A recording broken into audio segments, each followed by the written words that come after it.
Love is supposed to heal, but sometimes it haunts. This is not a fairy tale. This is a confession. You're listening to Burned by Love.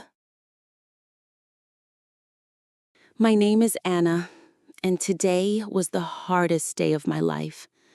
The rain poured from the sky, soaking everyone who had gathered at the cemetery. I stood there frozen, feeling empty and cold, unable to take my eyes off Mark's coffin as they lowered it into the ground. Mark was my husband, my best friend, my everything, and now he was gone. I kept thinking about our last night together. We laughed, planned our future, and never imagined it would be our final moments. His smile from that night stayed with me, so clear it hurt. Everything felt unreal, as if I was trapped in a terrible dream. Slowly, people started leaving, offering soft, quiet words of comfort. Mark's mother touched my shoulder gently, her eyes filled with sadness. But I couldn't speak. All I could hear were Mark's promises and the sound of his laughter, now just painful echoes in my head. Coming back home felt strange. The house, once warm and full of life, was now quiet and empty. Everywhere I looked, I saw Mark, his jacket hanging by the door, his coffee cup on the table, even his favorite books beside our bed. Each small reminder brought fresh pain. I walked around the house, running my fingers along familiar walls, desperate to find some comfort in these memories. As the evening grew darker, the loneliness became overwhelming. Feeling exhausted, I decided to check the front door before locking up for the night. When I opened the door slightly, I stopped. There was an envelope lying on the doorstep, clean and untouched despite the rain. My heart raced as I picked it up. Who would leave a letter at a time like this? Stepping inside, I moved closer to the hallway lamp, examining the envelope. There was no name or address, just plain white paper. Carefully, I opened it, my hands shaking slightly. My heart nearly stopped when I recognized the handwriting. It was Mark's. I took a deep breath and read the first line. Anna, if you're reading this, it means I'm no longer here, and my death wasn't an accident. I felt dizzy, the words hitting me hard. Mark's letter explained quickly and urgently about dangerous secrets he'd uncovered within his own family. He wrote that he had tried to shield me from these dark truths, but now his time had run out. I sank onto the floor, gripping the letter tightly, wondering if this was even real. Was it my grief playing tricks on me?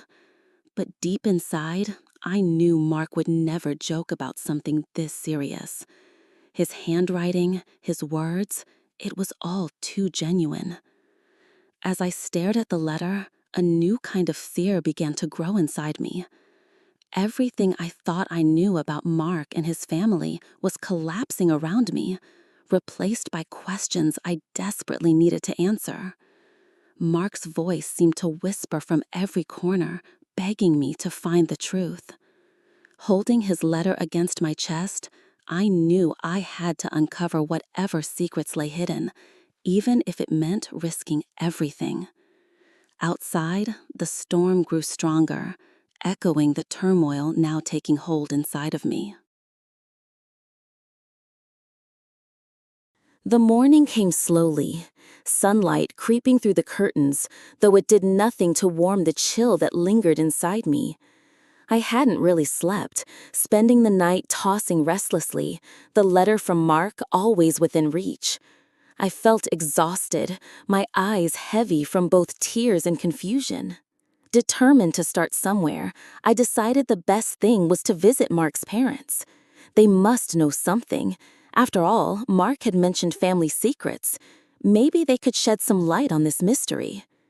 I dressed quickly, trying not to let my anxiety show, but the heaviness in my chest refused to fade. The drive to their house was short, but felt endless. Every turn of the road filled with doubt. When I finally parked outside, their familiar home appeared different somehow, colder and less welcoming. I sat in the car for a moment, gathering my courage before stepping out. Mark's father answered the door. His usually warm face seemed tense, lined with grief. He forced a small, tired smile, inviting me inside without a word. The living room was silent, Mark's mother sitting quietly, staring into nothingness. She looked fragile, wrapped tightly in a shawl, eyes red from crying. I sat down, hesitant at first, then slowly explained the letter. Their expressions changed, tension filling the room. Mark's father cleared his throat, saying Mark had been stressed lately, but insisted nothing else was going on. His mother nodded weakly, avoiding my gaze. I knew they weren't telling me the whole truth. Their vague answers left me more confused and suspicious. After an awkward goodbye, I left feeling frustrated. My gut told me they were hiding something important. Once home, I knew I had to keep digging. Mark's things might hold answers he couldn't give me now. Walking into our bedroom felt like entering a shrine of memories. With determination, I started carefully searching through his belongings. Hours passed, drawers emptied and closets turned inside out. Finally, I found an old photo album hidden beneath layers of clothing. I opened it cautiously, my fingers trembling slightly. Page after page showed Mark's family in happier days, but near the end, a loose piece of paper fluttered onto my lap. Picking it up, I realized it was a faded newspaper clipping from years ago, describing a severe car accident involving Mark's family. My heart skipped. Why hadn't Mark mentioned this accident before? And why keep it hidden? I felt the knot of worry tighten within me as I reread the article multiple times. Driven by curiosity and a growing sense of dread, I searched online, entering names, dates, and details. Information slowly surfaced, vague but unsettling. Mark's parents had indeed been involved in an accident, one that had serious consequences. Oddly, details were limited, as though deliberately concealed. The more I uncovered, the more troubling it became. Evening arrived without my notice, shadows creeping into the corners of the house. I suddenly felt exposed, vulnerable, as though eyes were watching my every move. Anxiety gripped me as I closed curtains, locked doors, and double-checked windows. The air inside seemed thick, oppressive. Exhausted yet too anxious to rest, I finally collapsed onto the bed, the album clutched tightly to my chest. Just as sleep was beginning to ease my mind, my phone vibrated sharply, startling me awake. I glanced nervously at the screen. An unknown number flashed before my eyes, the message short yet terrifyingly clear. "Be careful, Anna. They're watching you." Fear seized me, cold and paralyzing. My breath quickened, eyes darting around the darkened room. Who were they? Who could be watching me, and why? I stared at the message again and again, a dreadful realization sinking deep into my bones. I didn't sleep again that night. Every small sound became magnified, every shadow a threat. Questions swirled endlessly in my mind. Mark had tried to warn me, and now someone else was too. This wasn't just about grief or accidents anymore. This was something much darker. I wrapped the blankets tighter around me, waiting anxiously for morning, determined to keep searching for the truth, no matter the cost. The secrets Mark had discovered might have cost him his life, and now they were threatening mine. Morning finally arrived, breaking through the darkness that had kept me trapped in fear all night. Sunlight touched my skin, but it couldn't chase away the anxiety lingering deep inside. The anonymous warning echoed in my mind. Someone was watching. Someone knew too much. Feeling restless and uneasy, I decided to take a walk to clear my head. Maybe fresh air would help me think straight. As I stepped outside, the neighborhood appeared normal, filled with its usual morning sounds and familiar faces. Yet the sense of unease never faded. I felt suspicious eyes behind every window and doorway. After a short walk, I found myself at a small cafe Mark and I had frequented. I hesitated but eventually entered, craving something comforting and familiar. The aroma of coffee and pastries momentarily calmed my nerves. Ordering a cappuccino, I sat by the window, observing the world outside, looking for anything unusual. That's when I noticed him, a man I'd never seen before, sitting alone on a bench across the street. He was staring directly at me, expression blank, unsettling. A shiver ran down my spine. I quickly turned away, heart pounding in my chest, pretending to focus on my coffee. After a few moments, I risked another glance, but the man was gone. Did I imagine him, or was paranoia taking control of my senses? Feeling vulnerable, I decided to leave quickly, hurrying home while constantly glancing over my shoulder. Back inside my house, I double-checked all locks, feeling slightly safer behind closed doors. Determined to regain some control, I sat at my desk, spreading out the newspaper clipping, the album, and Mark's letter. Clarity might lie in piecing together these scattered clues. Hours passed as I delved into my research, uncovering bits and pieces of information about Mark's family history. Each discovery seemed to raise more questions rather than providing answers. The accident Mark had hidden involved another family, the details obscured by legal maneuvers and time. But one name caught my attention repeatedly: Sarah Mitchell. Who was she? A sudden knock on the front door startled me, pulling me sharply from my thoughts. My pulse quickened as I approached the door cautiously, peering through the small peephole. My heart nearly stopped.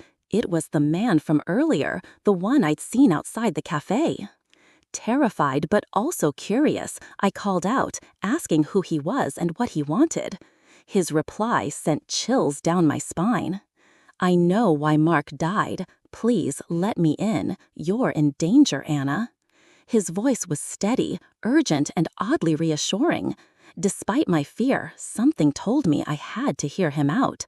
Slowly, hesitantly, I unlocked the door, opening it just enough to see his face clearly. He stepped back respectfully, his hands up, showing he meant no harm. Inside, we sat at the kitchen table, tension thick between us. He introduced himself as Daniel, explaining he had been a friend of Mark's, but Mark had never mentioned him. Daniel noticed my hesitation and quickly continued, detailing enough private things about Mark that convinced me he was telling the truth. Daniel explained he'd been helping Mark uncovering his family's secrets. Mark had discovered something troubling, a cover-up involving a death during the accident. The Mitchell family had been deeply affected, their lives destroyed. Mark had grown obsessed with making amends and uncovering the truth, but someone in his own family had wanted the past to stay buried. Daniel looked into my eyes solemnly, warning me again that my safety was at risk. Mark's family was powerful, influential, and would go to great lengths to protect their secrets. He urged me to leave town immediately, offering to help me escape safely. I sat quietly, my mind racing. Could I trust Daniel? The sincerity in his voice and the details he shared felt genuine. Yet leaving meant abandoning everything Mark and I had built and the truth he had died for. After Daniel left, promising to stay close and urging caution, I stood alone in the silence of my home. Darkness once again surrounded me, doubts swirling inside my mind. Mark's letter had set me on this dangerous path, one from which there was no turning back. As evening approached, I knew my choice was clear. I would stay. I owed it to Mark, to myself, and to the hidden truths desperate to be unveiled. Whatever dangers lay ahead, I was ready to face them, even if it meant confronting the darkness that had claimed my husband. Sleep was impossible that night. the silence broken only by distant whispers of wind outside my window. Daniel's warning replayed in my mind, intensifying the uncertainty gripping my heart. I knew the answers wouldn't come easily. I had to dig deeper, even if it meant risking everything. The next day, I decided to confront Mark's sister, Emma. She and Mark had always been close. Perhaps she knew something. Driving to her house, the sunny weather felt misleading, almost mocking my inner turmoil. I rehearsed what I would say, trying to remain calm despite the fear bubbling beneath my surface. Emma opened the door, surprised yet welcoming. We hugged awkwardly, the bond between us strained by grief and hidden secrets. Sitting down, I cautiously brought up Mark's investigation in the Mitchell family. Her expression darkened instantly, eyes clouding with fear and guilt. Reluctantly, she began sharing the story Mark had pieced together. Years ago, the accident that had haunted their family involved another car driven by Sarah Mitchell's father. Though officially recorded as accidental, Mark had discovered it was intentionally caused by their father to cover up financial fraud involving Sarah's family. My heart sank as Emma continued, revealing how their family had manipulated the investigation, using influence and money to conceal the truth. Mark had felt immense guilt, burdened by the realization that innocent lives had been ruined, which had driven him to uncover and expose the secret. Emma paused, tears in her eyes, admitting she had known about Mark's discoveries but had begged him to stop. She feared their father's wrath, aware of how ruthless he could become when cornered. Now, she feared for her own safety too, certain that Mark's death was a deliberate act of silence. Emma's words struck deep.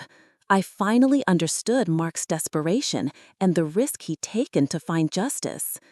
I assured Emma I would be careful, though inside, I doubted whether caution was even possible anymore. Leaving Emma's house, my head spun with revelations. How could I confront Mark's father, a man capable of orchestrating tragedy and hiding behind power? But there was no turning back. I needed solid evidence, undeniable proof. Returning home, I meticulously combed through Mark's notes again, searching for clues. A hidden USB stick caught my attention in a drawer Mark rarely opened. Hands trembling, I plugged it into my computer, heart racing as files loaded, revealing audio recordings, emails, and photographs, solid proof of Mark's father's involvement in corruption and violence. Listening to the audio clips, I recognized Mark's voice clearly, strained yet determined. He confronted his father directly, demanding truth and accountability. Anger, threats, and harsh exchanges filled each recording.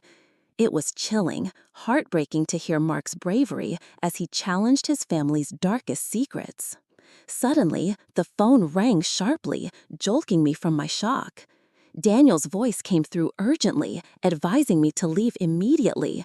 He'd just found out Mark's father had ordered surveillance on me. The danger was no longer abstract. It was close and very real. I quickly packed essentials, nerves frayed, heart pounding.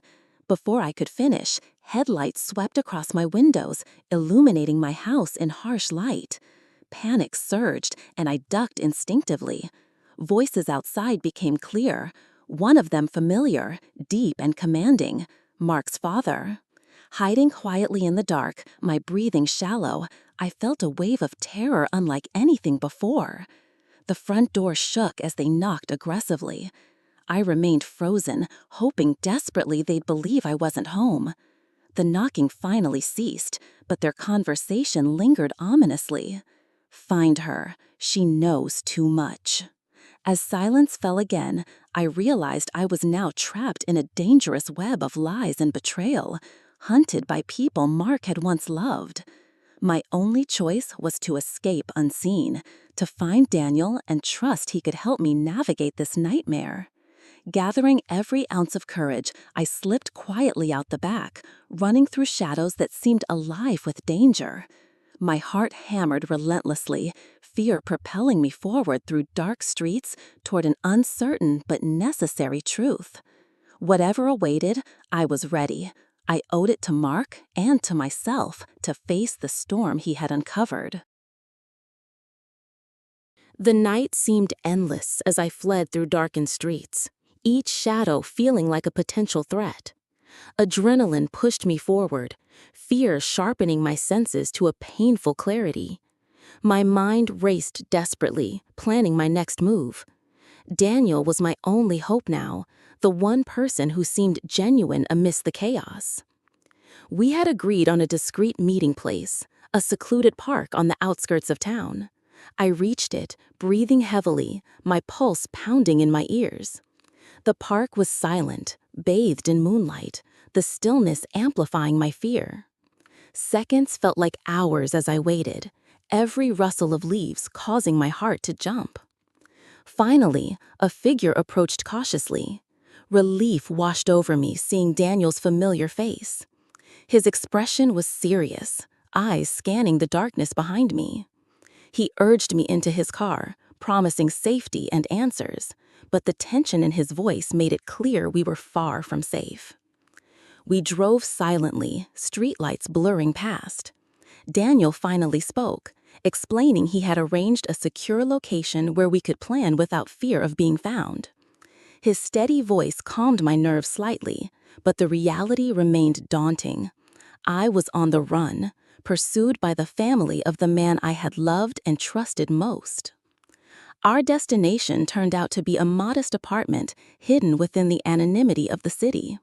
Once inside, Daniel bolted the door firmly, turning to face me with a grim resolve. He began laying out our next steps, emphasizing that exposing Mark's father publicly was now our only chance. Together, we sorted through the evidence on Mark's USB. Hours passed, but fatigue didn't touch me. The urgency of our mission overshadowed exhaustion. Finally, we compiled an undeniable case, clear documentation of corruption, fraud, and the ruthless manipulation that had led directly to Mark's death. Morning sunlight seeped through the blinds as we prepared to take the evidence to authorities. But before we could leave, Daniel's phone buzzed urgently. His face drained of color as he listened, then quietly relayed the shocking news. Emma had been hospitalized, attacked shortly after our meeting. Mark's father was clearly making moves to silence anyone connected to the truth. The weight of guilt crushed me. Emma had bravely shared her truth, and now she was paying the price. Determined more than ever, I insisted we continue. Stopping now would mean all of this suffering had been in vain. Arriving at the police station, anxiety twisted my stomach.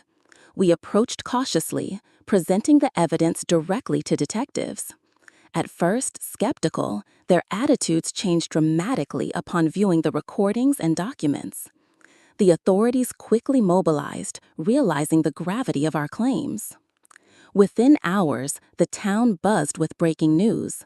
Prominent businessman John Carter, Mark's father, had been arrested on multiple charges. Public disbelief turned to outrage as the truth unraveled, exposing the Carter family's hidden darkness. Watching the events unfold from Daniel's apartment, relief mingled with sorrow inside me. Justice felt hollow, overshadowed by the loss of Mark and the devastation left behind. But there was some solace in knowing his courage had made a difference, that the truth had finally prevailed. Days later, I visited Emma at the hospital. She smiled weakly, tears in her eyes, thanking me for seeing it through. Her strength inspired me, reminding me of Mark's spirit, his unwavering belief in doing what was right. After weeks of turmoil, the trials began. I testified, recounting every detail, painfully yet proudly. Mark's father sat silently, eyes cold and devoid of remorse. Despite his powerful legal team, the overwhelming evidence ensured his conviction. When the trial concluded, the media frenzy slowly faded, leaving me alone with my grief once more. Daniel stayed by my side, a comforting presence during the darkest days. Together, we honored Mark's memory, acknowledging the high price paid for truth and justice. Months passed, and slowly life regained a sense of normalcy. I moved to a new place, away from haunting memories, but Mark's absence remained a persistent ache in my heart. Each day brought small moments of healing, moments when hope overshadowed pain. One evening, sitting quietly on my new porch, the sun warm against my skin, I felt a peacefulness I'd long forgotten. Mark had given me courage, and now I carried his strength forward. Those scars from our journey remained deep. They also symbolized resilience and truth. Mark's final letter was tucked safely away, a constant reminder of his love, bravery, and sacrifice. I had faced unimaginable darkness, yet emerged stronger, forever changed by the truth he had uncovered. His story, our story, was now woven irrevocably into the fabric of who I had become. Someone who had endured loss, betrayal, and fear, yet still believed fiercely in justice and love. As the sun dipped below the horizon, painting the sky in brilliant shades, I whispered softly into the evening air. Thank you, Mark. Rest easy now. Your truth lives on. Thank you for staying with me until the end of this story. If you felt something, fear, hope, heartbreak, please don't forget to like this video and subscribe to Burned by Love. Every story we share is a journey through the darkest parts of love and the strength it takes to survive it. Until the next chapter, take care and trust your instincts.